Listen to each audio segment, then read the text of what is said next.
Assalamualaikum warahmatullahi wabarakatuh. Perkenalkan, nama saya Lydia Bintara dari Prodi Manajemen Informatika NPM 250707108. Di sini saya akan menjelaskan tentang materi pertemuan 7 responsif logika. Jadi saya akan menjelaskan tentang pembuktian validasi argumen berkuantor. Check it out. Jadi, ini ada 4 aturan yang perlu diingat. Jadi yang pertama itu UI menghilangkan kuantor universal, yang kedua itu EI menghilangkan kuantor ekstensial, yang ketiga itu UG menambahkan kuantor universal, yang ketiga itu EG menambahkan kuantor ekstensial. Nah, yang pertama itu Universal Instation atau UI adalah aturan penarikan kesimpulan yang digunakan untuk menyimpulkan bahwa P atau C adalah benar jika diberikan premis AX, PX. Aturan ini dapat menghilangkan kuantor universal A dan dapat menggantikan variabel subjek. Lanjut aja ke nomor 1. Semua orang Indonesia suka makan nasi. Ayu adalah orang Indonesia jika Ayu suka makan nasi. Jadi kita buat permisalan dulu. OX adalah X orang Indonesia, NX adalah X suka makan nasi, A adalah Ayu. Premis 1, AX OX implikasi NX.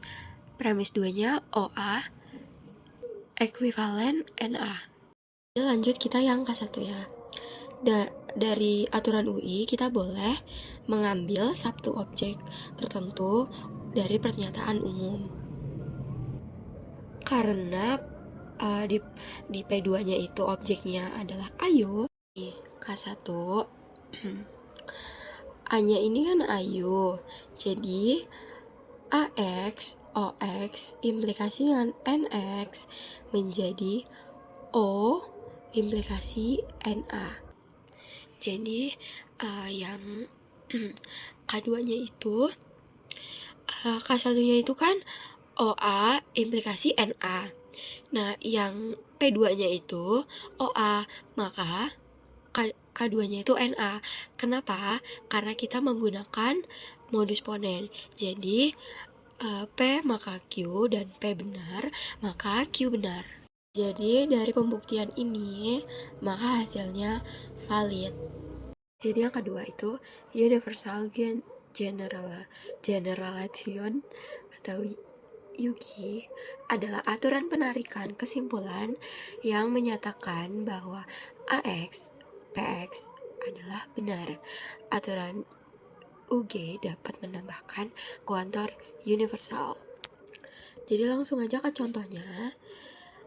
Semua mahasiswa kelas A senang belajar logika. Semua yang senang belajar logika mendapatkan nilai bagus. Jadi, semua mahasiswa kelas A mendapatkan nilai bagus. Jadi kita buat permisalan dulu ya. MX, X adalah mahasiswa kelas A. LX, X senang belajar logika. BX, X mendapatkan nilai bagus. Jadi premis satunya itu AX, MX implikasi LX, P2-nya AX, LX implikasi BX, AX, MX implikasi BX. Yang K1-nya itu MX implikasi LX, itu kita dapetin dari P1. Yang kedua itu LX maka BX, itu kita dapetin dari premis 2. Selanjutnya yang ketiga itu kan MX implikasi BX.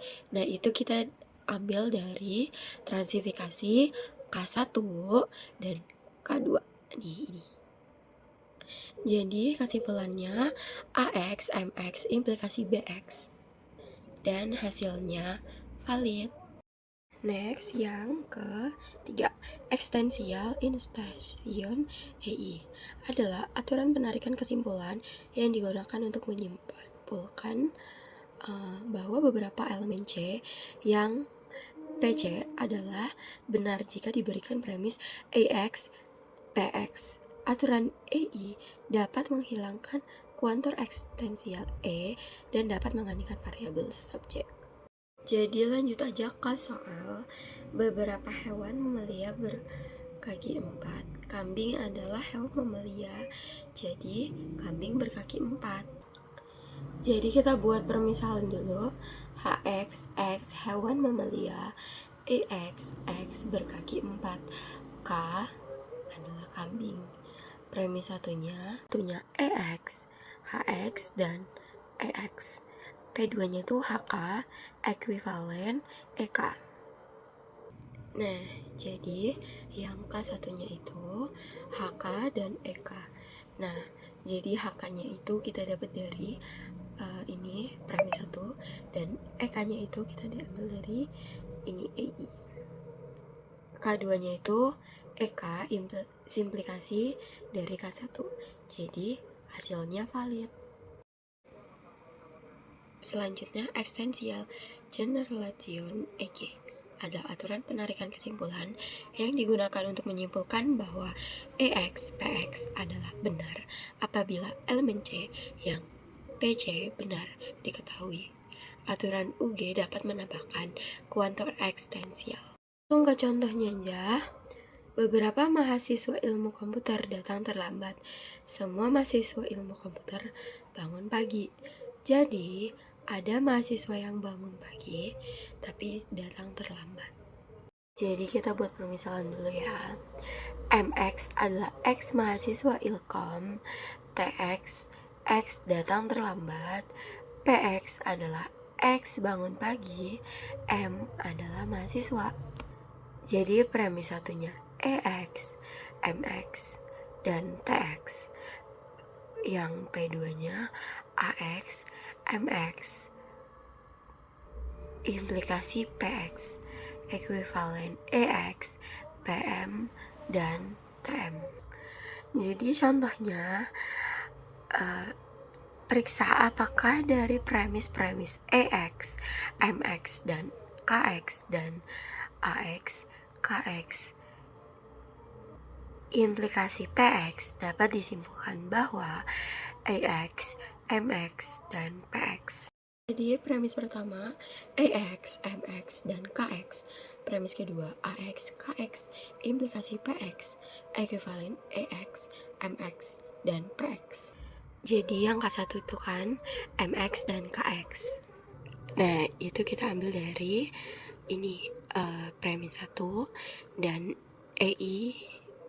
Nah, yang K2 itu kan KX implikasi PX. Ini diambil dari premis 2 KX dan UI. Dan PX itu dari EI. Maksudnya dari UI. Nah, yang K3 dan K4 ini jadi disimplikasi, jadi sehingga memperoleh MX dan KX. Nah, simplikasinya itu dari K1. Nah, yang K5 ini menggunakan ponen dari K2 dan K4. Nah, yang K6 ini MX dan PX itu konjungsi dari K3 dan K5. Jadi yang K7-nya itu kesimpulannya EX, MX gabungan PX. Jadi hasilnya valid. Jadi soal selanjutnya itu post-test. Semua mahasiswa informatika bisa membuat program. Beberapa orang tidak bisa membuat program. Jadi beberapa orang bukan mahasiswa informatika. Jadi kita buat permisalannya dulu. MX adalah X adalah mahasiswa informatika, PX X bisa membuat program. X adalah X orang. Premis satunya AX, MX, implikasi PX. P2-nya EX, OX, dan negasi PX. Ekuivalen EX, OX, dan negasi MX. Jadi K1-nya OX dan negasi PX itu dari EI yang ini dan P2. Nah, yang K2-nya itu OX. Itu simplikasi dari K1. Dan yang ketiga itu negasi PX, simplikasi dari K1. Yang keempat itu MX, implikasi dari UI dan dari P1. Yang kelima itu negasi MX, modus tollens K3. Dan keempat, yang keenam OX dan negasi MX konjungsi K2 dan kelima. Yang ketujuhnya tuh EX, OX dan negasi MX, generalisation dari K6. Jadi hasilnya valid. Sekian presentasi dari saya. Maaf jika ada salah kata. Terima kasih.